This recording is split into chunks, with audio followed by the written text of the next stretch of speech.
Welcome back to SicEm365 Radio. It's time for our weekly segment with Max Olson of The Athletic, brought to you by Pioneer Steel and Pipe, where customer service is their main focus, and best in metal, steel, and pipe for large or small projects, with 2 locations in Waco and Bryan. Family owned and operated since 1943. The pass is dangerous when it's picked off. A.J. Parker, he's got room to roam down the sidelines. Touchdown, Kansas State. The 4 o'clock hour is sponsored by Boozer's Jewelers, the wedding ring store, specializing in custom jewelry and repair, all in-house. Now here's David Smoak, Paul Catalina, and Craig Smoak. All right, college football. We mentioned Cincinnati and Tulsa. That's the latest game to get shut down. Missouri Vanderbilt, Florida LSU. Nick Saban has COVID. Baylor continues to be on football-related activities suspended until sometime. They hope early next week to play Texas if they do. And Max Olson joins us now, SicEm365 Radio. Max, is this are we peaking, or is this the beginning of even a higher peak, you think, in college football? Yeah, I'm certainly not the medical expert on that. I think I wouldn't say we're peaking. I think it's probably a good reminder that even as much as each of these programs trying to come up with really safe and smart protocols, that this is still pretty random and pretty hard to control. And I think the Nick Saban case is a great example of that. That's a coach who has taken this very, very seriously from the very beginning. And you always see him wearing his mask on the sideline. You see a coach who has taken, great care to try and do this the best way he can in this program.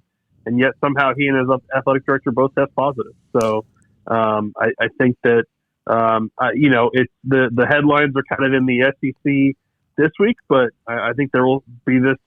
I think this is probably coming for the Big Ten too, and probably for the Pac-12 when they get going, even though they plan to do daily testing. I think they're still going to have to deal with this as well. So I think this is, I don't know that there's an end in sight in terms of what we're dealing with right now. Max, we've heard the SEC saying that they're going to find teams that have, have broken protocols.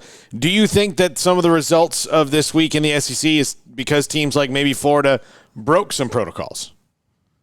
Yeah, I don't know. I mean, I think the one thing when I've watched their games that is a little alarming to me is I think you've seen the crowds at Georgia home games and Texas A&M home games in some places, and you look at that on TV and say, it looks like I'm watching the games from 2019, in terms of the crowd and the distancing and all that. So I do wonder if they need to look into that a little bit more. It is hard to determine if kind of those events are leading to more cases or not. Certainly you have folks at Florida right now who are trying to kind of pinpoint that, and they think that their trip to College Station may have played a factor in their outbreak. So who knows on that? But, I think, again, like I'm sure Nick Saban didn't do anything wrong in terms of breaking protocols and stuff. It's just this can happen, and you hope that the programs are taking it seriously and trying to minimize the number of cases they're dealing with. So, Max, this Eyes of Texas controversy that has seemed to really gain a lot of traction, even more so than it originally had, but particularly this week. I was just reading a Horns 24/7, a lengthy article they put out with some unnamed coaches who were talking about how Del Conte had mandated teams stand or stick around for the Eyes of Texas, and that 2 programs were doing that and 1 program wasn't, and that 1 program was football. I mean, it's getting a little bit ugly, isn't it? And just what do you make of kind of what's going on in Austin right now? Yeah, I think you got a lot of people in cover your ass mode right now, quite honestly. I think that, there's been a lot of scrutiny on Chris Del Conte and a lot of scrutiny on Tom Herman in terms of the breakdown that's occurred here where, is this something that can be fixed? I think they're in a very tough position here because I think that, certainly these are not paid employees, right? What are you going to do if players decide they want to walk off to the locker room and not participate in the Eyes of Texas because of the qualms that they have with that tradition? What exactly can you do to stop them? And so, I think this next step of getting together and trying to encourage / pressure them into abiding by this tradition, I don't know how well that's going to go with their next home game, whether that's that's Baylor, or if that game gets postponed, then the next one. It's a fascinating problem for Chris Delcani, who I think it seems like he's trying to put, kind of pass the blame down to the coaching staff at Texas. It's a really hard position for Tom Herman, where you don't want to lose your team, obviously, and you're trying to kind of say the right things to please these people. But clearly Texas, I think, underestimated the backlash from fans and certainly from high-level donors about how this would look at the end of games, and how this would affect these people who are very passionate about this longtime tradition. Who's going to win? If Herman's backing the players, but he's maybe losing the power struggle with his bosses, would this not allow this Texas team, which has been a mess, could this actually ignite them to play hard? Not harder, because we don't, but even more so be behind their coach and maybe spark them? Or is this going to be just the beginning of the end for Tom Herman because his bosses are the ones that make the decisions?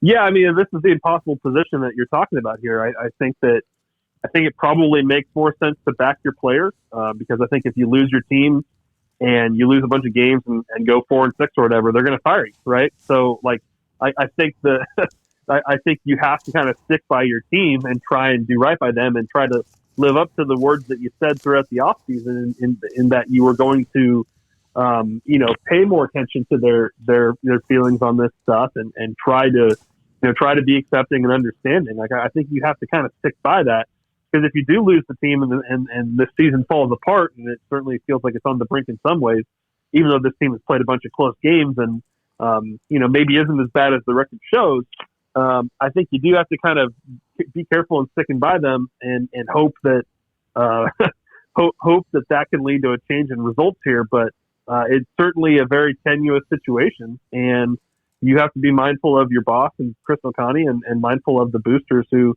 certainly have a lot of say in your fate and would be the ones who would be forking over the money for a buyout.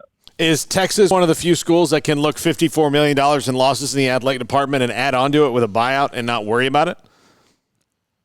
I mean, no. You have to pass the hat, honestly, among your boosters, who are already serious at you, and you also need them to continue to pay the bills here on this, south end zone project that is supposed to be finished in time for the start of the 2021 season. So this is, from a financial standpoint, this is the worst possible time to have these issues, and that's why the pressure and anxiety is cranked up so much. Max, that was obviously a huge win for A&M last weekend. Got unfortunate news with Caleb Chapman being hurt after that fantastic catch, but what a W. Now they travel to Starkville, and they face a Mike Leach team that scored 2 points last week. KJ Costello had like 1 billion interceptions. What do you begin to make of this game, and obviously the little underlying history there with Leach and the Aggies? Yeah, I think if A&M just goes and does their job, they should roll in this one, because certainly what's going on at Mississippi State right now is fascinating. Where you go from game one, you beat LSU, Costello's like the player of the week in college football. Basically, everyone is hailing Mike Leach and his air raid offense and what you can do in the SEC with that system when you have that much more talent than you had at Washington State and Texas Tech. And within 2 weeks here, you're already talking about not just benching KJ Costello, but, Mike Leach after their game last week was talking about, we got to kick a bunch of players out of this program. So it is certainly more than regressing back to the mean there at Mississippi State, and they got to get things under control there. But I think A&M, with the way we've seen, they can potentially play some pretty good defense under Mike Elko. I think they should be able to. I think they're probably certainly catching Mississippi State on the right week here. Max, thank you very much. Max Olson with us on Thursdays at 4. By the way, Max, great he had a great piece on the SEC defenses and how they're struggling right now. But. Yeah, they're all the various reasons for what's going on. Astros, George Springer, home run to lead off the game against the Rays. They're trying to dig themselves out of that 3-0 hold. Now 3-1 game.